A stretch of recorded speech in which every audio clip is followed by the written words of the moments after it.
Quran surat Al-Baqarah ayat 200. Fa idza qadaytum manasikakum fadhkurullaha kadzikrikum aba'akum aw ashadda dzikra. Faminan nasi may yaqulu rabbana atina fid dunya wa malahu fil akhirati min khalaq. Apabila telah turun dari Arafah dan telah berhenti sejenak semalam di Musdalifah, maka rukun haji yang berat sudahlah selesai. Mulailah akan berhenti di Mina. Selesai melempar Jamratul Aqobah di hari ke-10 pagi-pagi benar. Di zaman kita sekarang ini karena telah ada kendaraan mobil, biasanya banyak orang yang segera mengejar Mekah sepagi itu buat turut sholat Idul Adha di Masjidil Haram. Setelah selesai sholat id, orang-orang mengerjakan tawaf ifadah atau tawaf membanjir karena banjir manusia berdesak keliling Ka'bah. Kemudian sa'i, kemudian tahallul, sehingga selesailah pekerjaan haji dan dengan gembira kembali lagi ke Mina. Di Mina itulah berhari raya selama 3 hari 3 malam. Tetapi hari raya agama karena di 3 harinya itu akan melempar jamroh ketiga-tiganya. Duduklah orang dalam kemah-kemah. Berhenti di Mina setelah selesai mengerjakan rukun yang penting itu, sudahlah menjadi ibadah sambil istirahat berhari raya. Turun-temurun sejak Nabi Ibrahim, karena waktu itu pula lah selama 3 hari orang menyembelih kurban. Gembira orang di waktu itu bercakap-cakap dan mensyukuri Allah.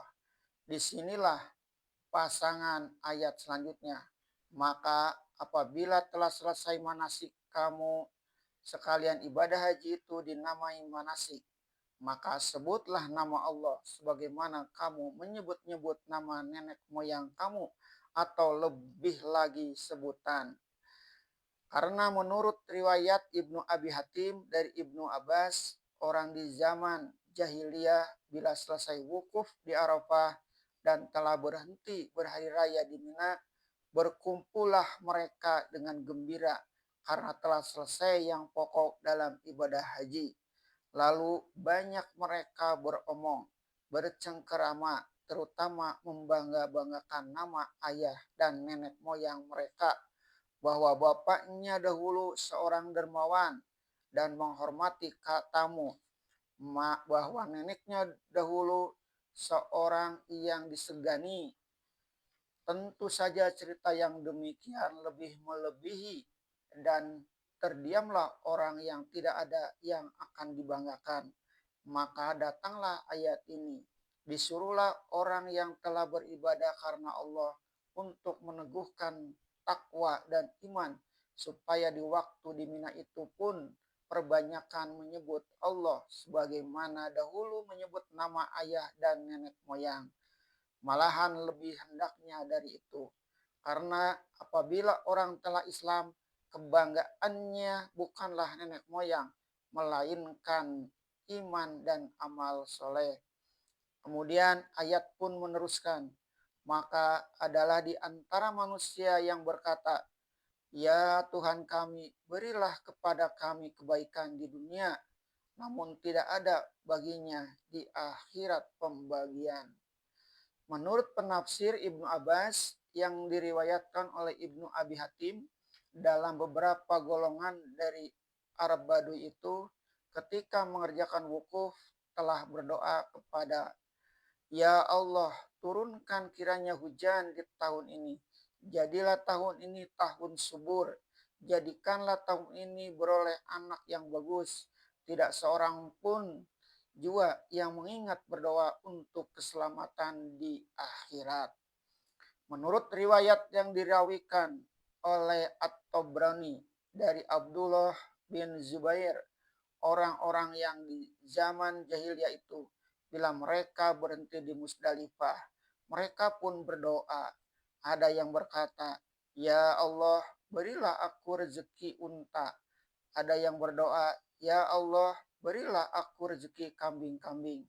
Tegasnya, tidak ada yang berdoa, "Ya Allah, berilah akan keselamatan di akhirat." Menurut riwayat Ibnu Jarir dari Anas bin Malik, di zaman jahiliyah itu mereka tawaf dalam keadaan telanjang sambil berdoa. Ya Allah, berilah kami air hujan lebat untuk minum. Ya Allah, berilah kami kemenangan menghadapi musuh-musuh kami. Dan kembalikanlah kami dalam keadaan baik kepada keluarga kami. Begitulah kebiasaan orang di zaman jahiliyah yang diterangkan dalam ayat ini. Segala sesuatu yang berkenaan dengan dunia, mereka mohonkan kepada Allah. Tanda yang mereka pentingkan ialah benda dan tidak sedikit juga mengingat memohon keselamatan untuk akhirat. Begitulah keadaan orang jahiliyah yang meskipun karena naik haji juga, karena haji itu memang sunnah sejak Nabi Ibrahim, tetapi yang mereka pentingkan hanyalah dunia. Lantaran yang mereka mohonkan itu hanya semata-mata dunia, maka dunia itulah yang akan mereka dapat. Adapun di akhirat, mereka tidak akan mendapat bagian apa-apa. Di sini kita mendapat pengetahuan bahwa orang jahiliyah pun naik haji, tetapi hanya semata-mata karena telah menjadi adat kebiasaan sejak dahulu. Hati mereka telah terpaut kepada dunia.